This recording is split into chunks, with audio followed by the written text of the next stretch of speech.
Right, should we have a quick pray before we kick off? Father, thank you for your word. Thank you that you gave it to us so we could know more about you and live in the light of your life in us. Amen. Amen. Paul sends his apologies today. Paul is feigning illness to get out of speaking.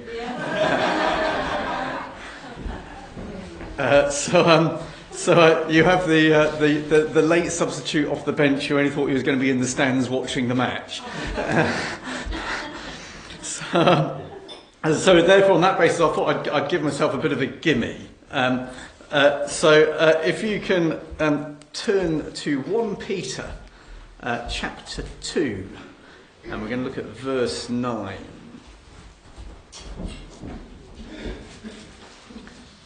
So the nice thing about speaking when we don't have a set text is you can give yourself an easy one. This is the spiritual equivalent, or the preaching equivalent of the easy half volley outside off stump that deserves to be dispatched to the boundary. 1 Peter 2 verse 9. We've got it right, and I'm using the nearly infallible version. But you are a chosen people, a royal priesthood, a holy nation, a people belonging to God, that you may declare the praises of him who called you out of darkness into his wonderful light. Once you were not a people, but now you are a people of God. Once you had not received mercy, but now you have received mercy. Dear friends, I urge you as aliens and strangers in the world to abstain from sinful desires which war against your soul. Live such good lives among the pagans that though they accuse you of doing wrong, they may see your good deeds and glorify God on the day he visits us. It's one of those passages, to be honest, I could probably just stop there and we could all get an early lunch. But I'm afraid I'm not going to let you off that easily. What I want to think about this morning is what defines us. So what defines us? How do we know who we are and what we are? And how do we describe ourselves to the rest of the world? Now, it's traditional when we're asked to describe ourselves, who you are, what do you do, to describe ourselves particularly by what we do. So I'm a museum director, I'm a mechanic, I'm a full-time mum, I'm a galactic warrior. Whichever you choose, what you do is normally seen as the definition of who you are. Now, the world in the last 10 or 15 years has shifted a bit on this. And in the 21st century, the most popular approach to finding who you are is to find a way in which you're a victim. So the pursuit of victimhood seems to be one of these extraordinary features of 21st century Western society. And I find it particularly intriguing when it comes to competitive victimhood. One of the things I gain joy from is the trans feminist debate, because it's one which I have no skin in the game. And watching them face off against each other is quite surreal. If only on the basis that as a white middle-class male privately educated Christian middle-aged graduate, on the whole, I'm clearly only a means of bad things happening in the world, and therefore I don't get an opportunity for victimhood unless the discrimination of only bad things can come from these people counts. I'm not entirely sure about that. But how does the Bible define us? Who are we really? Who are we actually in this world? And what this passage in 1 Peter is the most wonderful description of the definition of who we are. You've got a context here where Peter's been talking about how the world's rejected Jesus and the way in which he causes people to stumble. It's not causing people to stumble kind of catching them out, it's causing people to stumble finding them out. But for us, it's a description of who we are. So let's pull it apart a bit and see where we go. So the first part there says, you are a chosen people. That sounds pretty nifty, doesn't it? Now, the immediate instinct we get from you are chosen people is the good old primary school line-up about picking the teams. We've been chosen. Excellent. We must be the best players because we've been chosen. We must be so much better than everybody else, and we're being rewarded because we're great.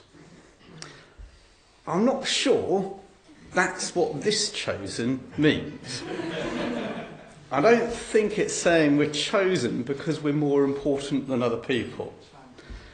The chosen here, if you look at, there's 1 Corinthians 27 talks about what chosen means about when it's God choosing. In 1 Corinthians 27 it says, God chose the foolish things of the world to shame the wise. God chose the weak things of the world to shame the strong. God chose the lowly things of this world and the despised things and the things that are not to nullify the things that are, so that no one may boast before him. So the chosen here, look at those words, foolish, weak, lowly, despise, the things that are not. So the chosen isn't about being better. It's not that we're the best players in the match. It's not for God to say, if you can be as good as this lot, you might get chosen too. It's not about being picked first. The message here is more along the lines of even them. Even them. And look at what Jesus is doing. Look at the people he hangs around with. Look at the disciples. Look at the ones he socialises with. Look at the conversation with the Samaritan woman, the excluded, the sinners. Even them. Even them. God chooses even them. We are here to show the world not how high the bar is. We're here showing the world how low the bar is. Even them. And it's not an end in itself. In John 15, verse 16, it says, I chose you and appointed you to go and bear fruit. We're chosen for a purpose. Being chosen comes with responsibility. But chosen even them. The second thing it says here is a royal priesthood.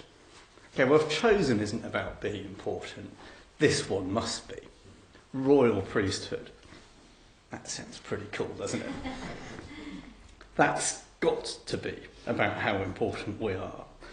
Priests get not only to dress up in funny clothes and wear peculiar hats, they get to tell other people what to do. Excellent.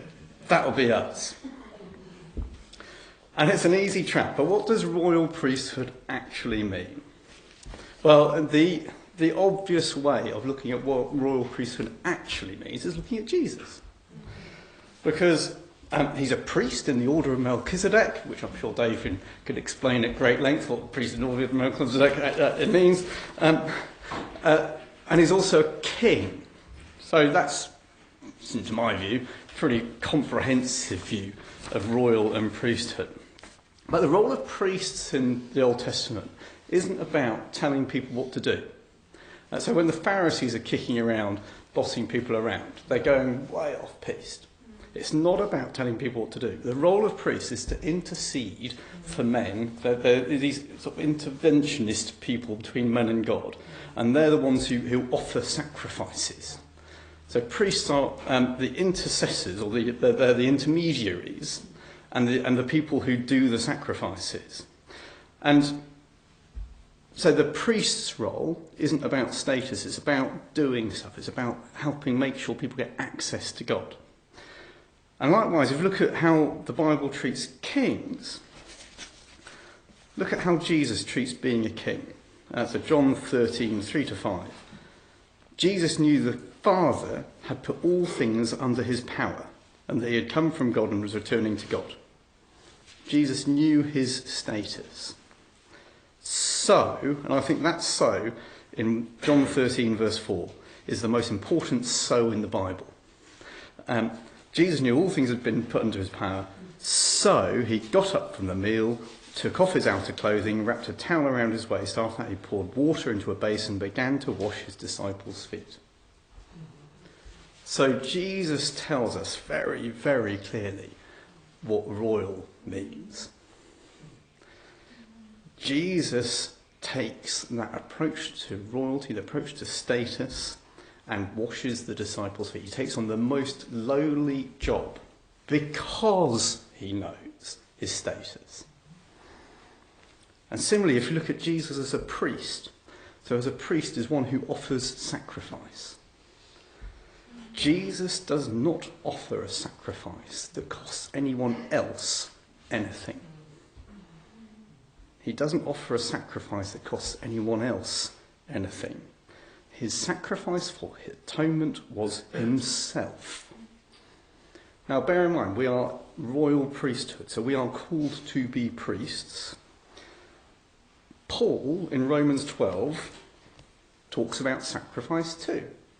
And he says we should present our bodies as a living sacrifice. That's what sacrifice means as a priesthood now. So priesthood, royal priesthood, is not about status but of service. Interesting actually, within this phrase royal priesthood, the royal there isn't about being a king priest. It's about being that there's a status of royal, as in like royal seal or sort of a royal borough, that kind of. It's a descriptive term, not a kind of. It's not a noun. If that makes sense. So royal here means kind of belonging to the king, and belonging to the king ties into the next bit. So the next bit there, a holy nation, a people belonging to God. So we've had chosen, we've had royal priesthood, holy nation, people belonging to God. That's got to mean that we're better than everyone else. But holy doesn't mean better. The church isn't here as better. The people of God aren't here as better. It means separate. So what does holy look like? Well, there are lots of descriptions about holiness, lots of descriptions about chosen nation, lots of descriptions about holy nation, but arguably the best is in Leviticus 20:26. Always lob in a Leviticus bit in any sermon. Because you can normally work on the theory people haven't read Leviticus. Anyone who gets as far as Leviticus 20, jolly well played.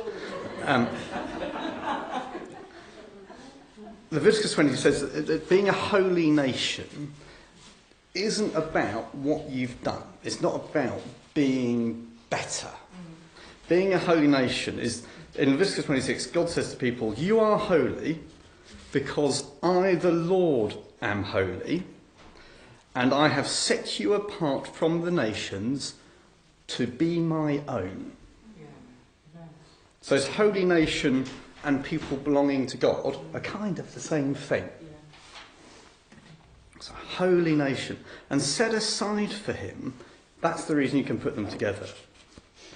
Now, belonging to God isn't slavery. This isn't like being a possession, although the language is quite possessive. It's a different sort of belonging. When we want to think about what does it mean to belong to God, yes, he's bought us. Redemption is the language of purchase. But this isn't about being owned in an enslaved way. This is not about being owned in a way that's onerous. It's not about being owned in a way that's restrictive. The best description of ownership and what this means in Song of Songs. So Song of Songs is this beautiful love poem. Song of Songs, chapter 6, verse 3 says, I am my beloved's, and he is mine. So same, it's language of ownership. I am my beloved's, and he is mine. This is what it means to belong to God. Isn't that God's snaffled up like that. This is about being completed as a human being. This is about being what a real human being is in relationship. I am my beloved's, and he is mine. A people belonging to God. I am my beloved's, and he is mine. And it's in that we are also a people. We are his beloveds, and he is ours. Yeah. So when he's talking about in the past we're not a people and now we are a people, the reason we are a we is because we all belong to him. The reason we are a collective is not because we're the same. It's not because we're related to each other. It's that we have the same owner, the same father. The owner, I am my beloved's, he is mine. So we are a we because we belong to him, not because we do it well. And which takes us into, finally, if it's not about us and how important we are, then what is it that defines us? This passage is one of the most beautiful passages in the Bible, because it takes us on a journey. It takes these descriptors and it makes things clearer and clearer as you go through it. It shines light. The phrase here is even got in here. We are called out of darkness into his wonderful light. And this passage is one of those bits of wonderful light that helps us see and helps us understand the world and our place in it. And so he called us out. And it's the one who we belong to that adds meaning and adds definition and that brings us together. So as a people of God, we're defined as this. Once you had not received mercy, but now you have received mercy. The progression of this passage takes us there. Once you had not received mercy, but now you have received mercy. The thing that defines us, the things that gives us status in the world, the thing that puts us as a church, what it means to be a church, what it means to be people of God, the things that give us a position in the universe, the thing that more than anything else says who we are, is that we are receivers of mercy. That's what we are. That's the thing that equips us go into the world. It's the thing that makes us holy, is that we are receivers of mercy. It defines us. We're not defined by the darkness that we came from. We're not defined by the things from which we needed mercy. We're defined by the light we have come to, and that we have received mercy. The gift that Jesus was talking about when he's describing the precious things of the kingdom of heaven, when he's talking about the lost pearl, the treasure hidden in the field, it's mercy that he's describing. Mercy freely given is the thing that sets us apart. It's the thing that makes us royal. It's the enabler of being priests. It's the sign of being chosen. It's the definition. And that's why, in the next part of the passage, it says we are to sing his praise.